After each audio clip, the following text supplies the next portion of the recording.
வணக்கம் மக்களே. நம்ம சேனல்ல தொடர்ந்து ரிவ்யூஸ் தாங்க பார்த்துக்கிட்டு இருக்கோம். அந்த வகையில இப்ப நம்ம எதை பத்தின ரிவ்யூ பார்க்க போறோம் அப்படின்னா, நம்ம கார்த்திக் கதையில அடுத்து என்ன நடக்க போகுது அப்படிங்கறத பத்தி தாங்க இந்த வீடியோல பார்க்க போறோம். ஸோ மறக்காம இந்த வீடியோவுக்கு லைக் பண்ணிக்கோங்க. நம்ம சேனலையும் சப்ஸ்கிரைப் பண்ணிட்டு பக்கத்துல உள்ள பெல் ஐகானையும் கிளிக் பண்ணி ஆல்னு செட் பண்ணிக்கோங்க. அப்பதாங்க அடுத்தடுத்து வீடியோஸ் போடும் பொழுது தொடர்ச்சியா உங்களுக்கு நோட்டிபிகேஷன் வரும், பார்க்கலாம். ஸோ என்ன நடக்குது அப்படின்னா, நம்ம சாமுண்டீஸ்வரி பேசுறாங்க நேரா சுவாதிய பார்த்து. சுவாதி, உனக்கு எவ்வளவு தைரியம் இருந்தா என்கிட்ட பெர்மிஷன் கேட்காம இப்படிப்பட்ட ஒரு காரியத்தை பண்ணிருப்ப அப்படின்னு சொல்லிட்டு சுவாதிய பயங்கரமா திட்டிக்கிட்டு இருக்காங்க. அப்ப கார்த்தி நேரா சாமுண்டீஸ்வரிய பார்த்து, அத்தை, சுவாதி மேல எந்த தப்புமே இல்ல, அவ பாட்டு பாட முடியாது அப்படின்னு சொல்லிட்டாங்க. ஆனா நான் தான் சுவாதிய ரொம்ப கம்பல் பண்ணி பாட்டு பாடியே ஆகணும் அப்படின்னு சொல்லி கட்டாயப்படுத்தினதை நான் தான். சோ சுவாதி மேல கோவப்படாதீங்க அத்தை அப்படின்ட்டு கார்த்தி கேக்குறாரு. சாமுண்டீஸ்வரி சுவாதிய பார்த்து, பாத்தியா எப்படி சப்போர்ட் பண்றாரு அப்படின்னு. அப்ப சுவாதி சொல்றாங்க, அம்மா ஏன் மேலதாம்மா தப்பு, சாரிம்மா. அப்ப ரேவதி சொல்றாங்க, அம்மா சுவாதி மேல தப்பு இல்ல, நானும் ராஜாவும் தான் சுவாதிய கட்டாயப்படுத்தி பாட சொன்னோம். கடைசி நேரத்துல கூட என்ன சொன்னா தெரியுமா, அம்மா கிட்ட கேட்காம இப்படி ஸ்டேஜ்ல ஏறி பாடுறது ரொம்ப தப்பு, அம்மாவோட மனசை ரொம்ப பாதிக்கும் அப்படின்னு சுவாதி சொன்னா. ஆனா நான் தான் கொஞ்சம் கூட கேட்காம அவளை மேடி ஏத்தி பாட சொன்னது அப்படின்னு சொல்றாங்க. இது கேட்டதோட சாமுண்டீஸ்வரி அமைதியா இருக்காங்க. ராஜராஜா சொல்றாரு, சாமுண்டீஸ்வரி, ஒவ்வொரு வீட்லயும் ஒரு பொண்ணு ஜெயிச்சுட்டு வந்து கேடயத்தை காமிச்சா அவங்க குடும்பமே ரொம்ப சந்தோஷப்படும். ஆனா நீ என்னன்னா இந்த அளவுக்கு சுவாதி மேல கோவப்படுற, உனக்குதான் பாட்டு பாட பிடிக்காது. ஆனா சுவாதிக்கு பாட்டுன்னா அந்த அளவுக்கு பிடிக்கும், உயிரா நினைப்பா. ஒரு கேடயமே வாங்கிட்டு வந்திருக்கா, அவளுக்கு நீ ஆதரவு கொடுக்காம இப்படி பேசுறது ரொம்ப வேதனையா இருக்கு சாமுண்டீஸ்வரி. இதை கேட்டதோட சாமுண்டீஸ்வரி அமைதியா இருக்காங்க. இங்க பாருங்க, எனக்கு வந்துட்டு இவ போய் பாட்டு பாடுறது பிடிக்கல. அப்ப கார்த்தி சொல்றாரு, இங்க பாருங்க அத்தை, எத்தனையோ பேரு பாட்டு மூலியமா எவ்வளவோ ஃபேமஸ் ஆகியிருக்காங்க. அப்ப சாமுண்டீஸ்வரி சொல்றாங்க, மாப்பிள்ள, அந்த பாட்டு மட்டும் அவளோட லைஃபா மாறிடாது மாப்பிள்ள. அப்ப கார்த்தி சொல்றாரு, அத்தை, பாட்டு மூலமா எத்தனையோ பேர் வந்துட்டு பெரிய இடத்துக்கு போயிருக்காங்க. அதே மாதிரி சுவாதியும் ஒரு நாள் ரொம்ப பெரிய இடத்துக்கு போயிருப்பாங்க. இங்க பாருங்க, நீங்க உங்களோட ஆதரவை மட்டும் கொடுத்தா போகுதும். இது கேட்டதோட சாமுண்டீஸ்வரி யோசிக்கிறாங்க. அப்ப கார்த்தி கேக்குறாரு, அத்தை, இதுல யோசிக்கிறதுக்கு என்ன இருக்கு, சுவாதி ரொம்ப திறமையான பொண்ணு, கண்டிப்பா அவளோட திறமையை பயன்படுத்தி இன்னுமே நிறைய சாதிப்பா, அவங்களுக்கு நீங்க ஃப்ரீடம் கொடுத்தா மட்டும் போதும். இது கேட்டதோட சாமுண்டீஸ்வரி சுவாதி கிட்ட வந்துட்டு, சுவாதி, உனக்கு பாட்டு பாடுறது ரொம்ப பிடிக்குமா? அப்ப சுவாதி சொல்றாங்க, அம்மா, பாட்டு பாடுறதுன்னா எனக்கு உயிர் மூச்சு மாதிரி, எனக்கு அந்த அளவுக்கு பாட்டு பாடுறதுன்னா ரொம்ப பிடிக்கும். பாட்டு ஃபீல்டுல நிறையவே வந்துட்டு சாதிக்கணும் அப்படின்னு நினைக்கிறேன். அப்ப சாமுண்டீஸ்வரி சுவாதியோட கையை பிடிச்சு, இங்க பாரு, நீ கண்டிப்பா இன்னுமே நிறைய பாட்டு பாடலாம், சரியா? இது கேட்டதோட சுவாதியும் சரிம்மா அப்படின்னு சொல்ல, சாமுண்டீஸ்வரி சொல்றாங்க, இனிமே எதா இருந்தாலும் என்கிட்ட வந்து சொல்லிடு. இது கேட்டதோட சுவாதியும் கண்டிப்பாமா நான் சொல்லுவேன் அப்படின்னு சொல்றாங்க. இத பார்த்துட்டு ராஜராஜா சொல்றாரு, பாத்தியா சாமுண்டீஸ்வரி, இதத்தான் சாமுண்டீஸ்வரி நம்ம பொண்ணு எதிர்பார்த்தா, உன்னோட சப்போர்ட் மட்டும்தான் அவ எதிர்பார்த்திருக்கா. இது கேட்டதோட சாமுண்டீஸ்வரியும், ஆமாங்க, என் பொண்ணு என்னோட சப்போர்ட் மட்டும்தான் எதிர்பார்த்துக்கிட்டு இருந்திருக்கா, நான் தான் அவளை கொஞ்சம் கூட புரிஞ்சுக்காம இருந்துட்டேன், சாரி சுவாதி. அப்ப சுவாதி சொல்றாங்க, அம்மா, என்கிட்ட ஏமா நீங்க சாரி கேக்குறீங்க, உங்ககிட்டதாம்மா நான் சாரி கேட்கணும். உங்ககிட்ட ஒரு வாரத்தை கேட்டுட்டு நான் போயிட்டு மேடை ஏறி இருக்கலாம். அப்ப சாமுண்டீஸ்வரி சொல்றாங்க, அதுக்கு என்ன, அதான் மாப்பிள்ளையே உன்னை மேடை ஏற சொல்லிட்டாரு, இனிமே அவர் சொன்னதையே கேளு. இதை கேட்டதோட சுவாதியும் சரி அம்மா அப்படின்னு சொல்றாங்க.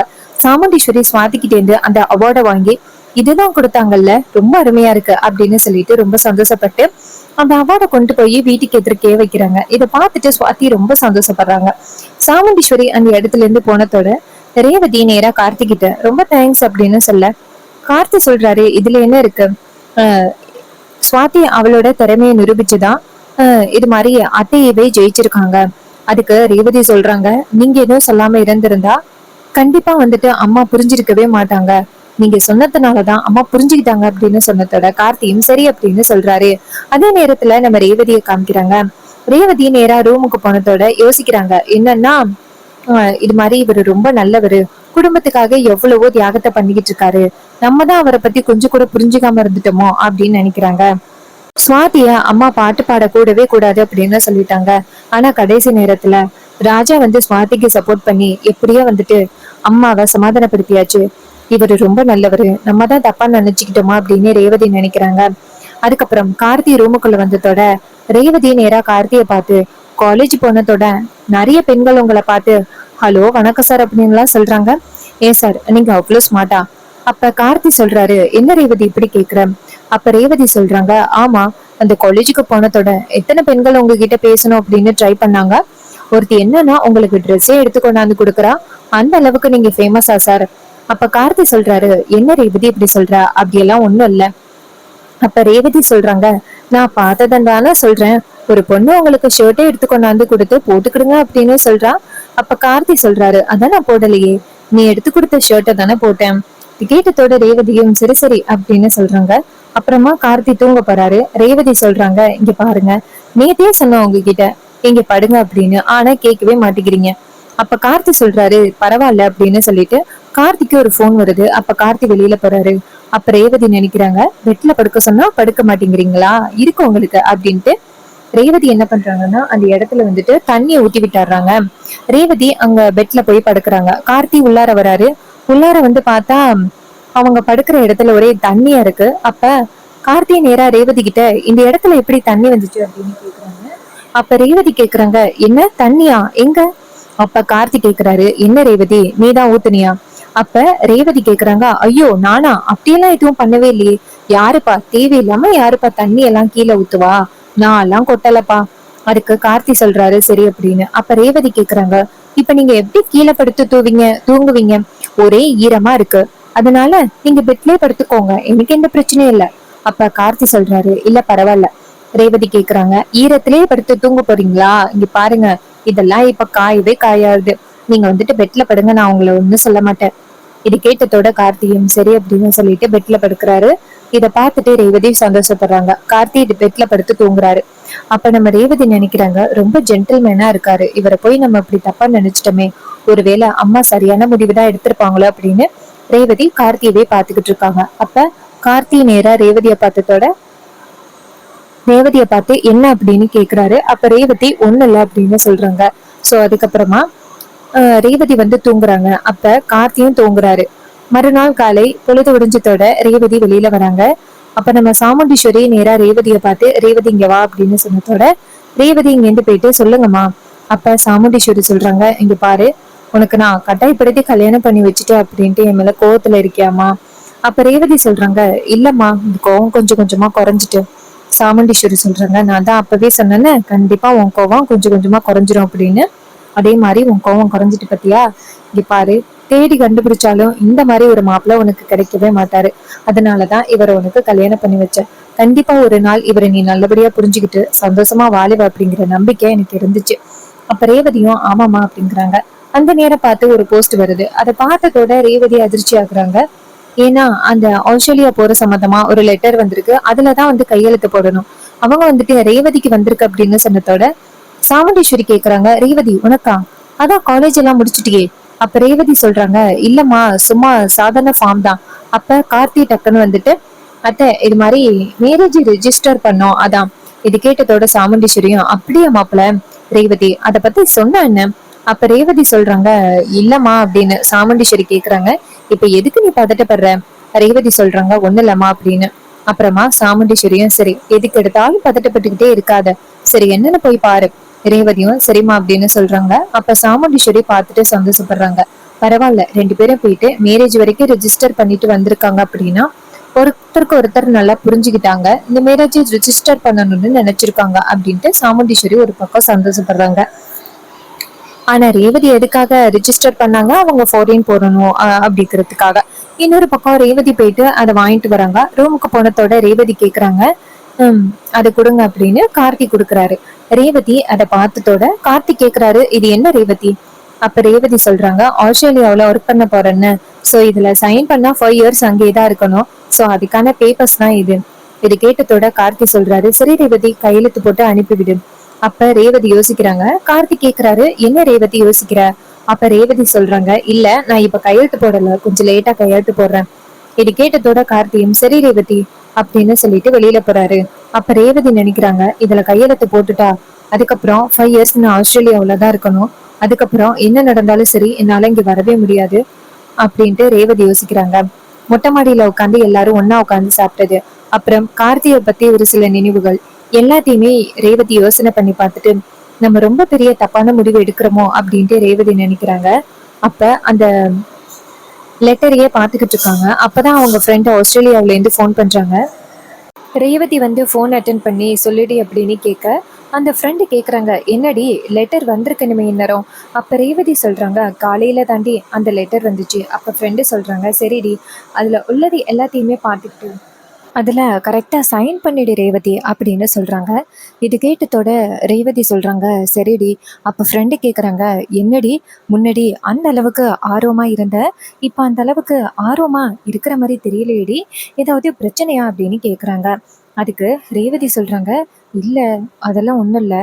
அப்போ ஃப்ரெண்டு கேட்குறாங்க, என்னடி இல்லைன்னு சொல்கிற, இங்கே பாரு, நீ என் பெஸ்ட் ஃப்ரெண்டுடி, நீ எதுக்கு எப்படி எப்படி பேசுவ அப்படிங்கிறது எனக்கு தெரியாதா, என்ன உனக்கு ஆஸ்திரேலியா போகணும் அப்படின்னு விருப்பம் இல்லையா? அப்போ ரேவதி சொல்கிறாங்க, இல்லடி, எங்கள் அம்மா கிட்டேயும் அப்பா கிட்டேயும் சொல்லிட்டு போகாமல் கிளம்புறது எனக்கு ரொம்ப கஷ்டமாக இருக்குது. அப்போ ஃப்ரெண்டு கேட்குறாங்க, நீ இப்படி பேசுகிறத எனக்கு நம்பவே முடியலை. ஆரம்பத்தில் அம்மாவையும் அப்பாவையும் பற்றி நீ சொல்லவே இல்லையே, நீ இந்த இடத்த விட்டு போகணும் அப்படின்னு தான் சொன்ன. ஆனால் இப்போ அதை ஒரு காரணமாக சொல்கிற.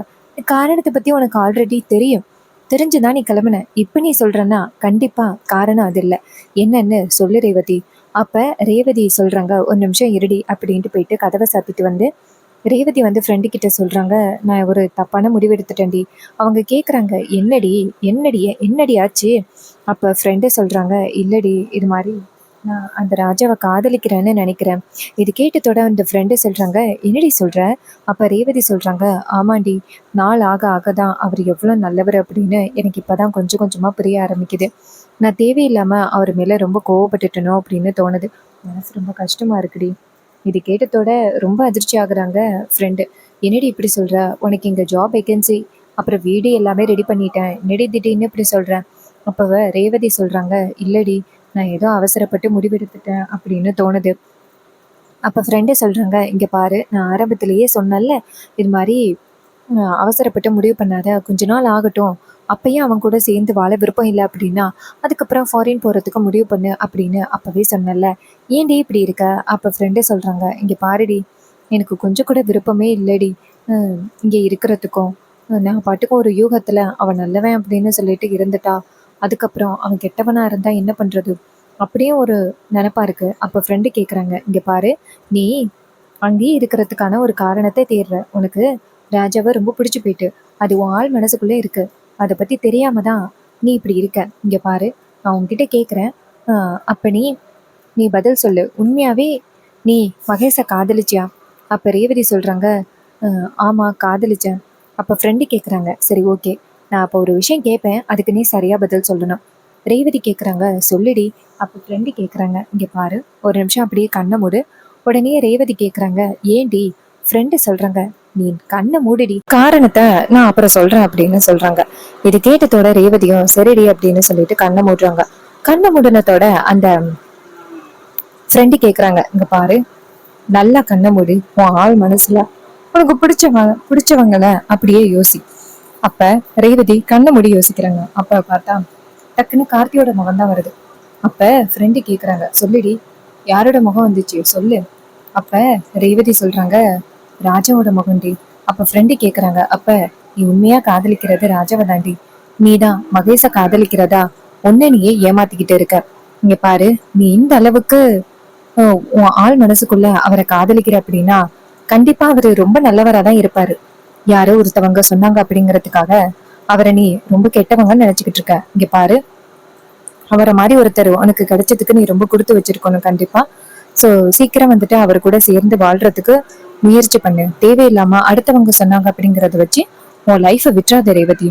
இது கேட்டதோட ரேவதியும் சரி அப்படின்னு சொல்லிட்டு போனை கட் பண்றாங்க. அப்பதான் ரேவதி ஒவ்வொரு ஒவ்வொரு விஷயத்தையும் யோசிக்கிறாங்க. ஒவ்வொரு டைமும் கார்த்தி எந்த அளவுக்கு ரேவதிக்கு உதவி பண்றதுக்கு முயற்சி பண்ணாங்க அப்படிங்கிறது எல்லாத்தையுமே நம்ம ரேவதி யோசனை பண்ணி பாக்குறாங்க.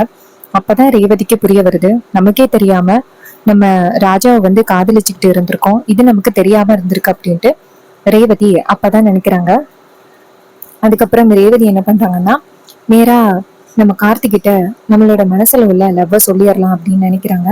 அதே நேரம் கார்த்தி ரூமுக்குள்ள வராரு. கார்த்தி வந்ததோட ரேவதி நேரா கார்த்தியை பார்த்து, உங்ககிட்ட ரொம்ப முக்கியமான விஷயம் சொல்லணும் அப்படின்னு சொன்னதோட கார்த்திக் கேக்குறாரு, என்ன முக்கியமான விஷயம் ரேவதி? அப்ப ரேவதி சொல்றாங்க, நான் இங்க சொல்ல முடியாது, நான் இன்னொரு இடத்துலதான் போய் சொல்லணும் அப்படின்னு சொன்னதோட நம்ம கார்த்தி வந்துட்டு கேக்குறாரு, அப்படி என்ன விஷயம் அப்படின்னு. அப்ப ரேவதி சொல்றாங்க, வாங்க சொல்றேன் அப்படின்னு சொல்லிட்டு ரேவதி நேரா கார்த்தியை பார்த்து, இதுக்கு முன்னாடி நீங்க நிறைய விஷயங்கள் எனக்காக பண்ணியிருக்கீங்க, ஆனா நான் எதையுமே வந்துட்டு இது வரைக்கும் மதிச்சதே கிடையாது. ஆனா இப்பதான் எனக்கு புரியுது நீங்க எந்த அளவுக்கு நல்லவங்க அப்படின்னு சொல்லிட்டு ரேவதி சொல்றாங்க, நான் ஆஸ்திரேலியா போகல, உங்களை இப்பதான் முழுசா காதலிக்கிறேன் அப்படிங்கிறத நானே உணர்ந்தேன். இது கேட்டதோட கார்த்தி சொல்றாரு, ரேவதி என்ன சொல்ற? அப்ப ரேவதி சொல்றாங்க, ஆமா, உங்களை நான் உயிருக்குயிரா காதலிக்கிறேன் அப்படின்னு சொன்னதோட கார்த்தி ரொம்ப ஷாக் ஆகுறாரு. இங்க பாரு ரேவதி, இது மாதிரி எனக்கு இந்த லவ்ல எல்லாம் கொஞ்சம் கூட இன்ட்ரெஸ்ட் இல்லை அப்படின்னு சொன்னதோட கார்த்தி சொன்னது கேட்டுட்டு ரேவதி அதிர்ச்சி ஆகுறாங்க. என்ன சொல்றீங்க? அப்ப கார்த்தி சொல்றாரு, ஆமா, எனக்கு கொஞ்சம் கூட விருப்பமே இல்லை அப்படின்னு சொன்னதோட கார்த்தி சொன்னது கேட்டுட்டு ரேவதிக்கு ரொம்ப ஷாக்கு. ரேவதி கேக்குறாங்க, இப்ப எதுக்காக நீங்க என்ன வேணான்னு சொல்றீங்க? அப்ப கார்த்தி சொல்றாரு, ரேவதி அதை பத்தி எல்லாம் நான் உங்ககிட்ட சொல்ல முடியாது அப்படின்னு சொல்லிட்டு கார்த்தி வெளியில போறாரு. இது கேட்டதோட ரேவதிக்கு ரொம்ப அதிர்ச்சி ஆகுது. நம்ம மனசுல உள்ள காதல் அவர்கிட்ட சொன்னா அவர் என்ன ஒத்துக்க மாட்டேன் அப்படின்னு சொல்லிட்டு போறாரு அப்படின்னு ரேவதிக்கு வேதனையா இருக்கு. ரேவதி ஒரே குழப்பத்துல இருக்கும் பொழுது கார்த்தியை காமிக்கிறாங்க. கார்த்தியை நேரா மாடிக்கு போனதோட தீபாவோட போட்டோ இருக்குல்ல, அந்த போட்டோ எடுத்து பாக்குறாரு. பார்த்துட்டு, தீபா, எத்தனை வருஷம் ஆனாலும் உன் மேல உள்ள காதல் மட்டும் எனக்கு குறையவே குறையாது போலயே. அத்தை சொன்ன ஒரு காரணத்துக்காக தான் ரேவதியோட கழுத்திலேயே நான் தாலி கட்டினேன்.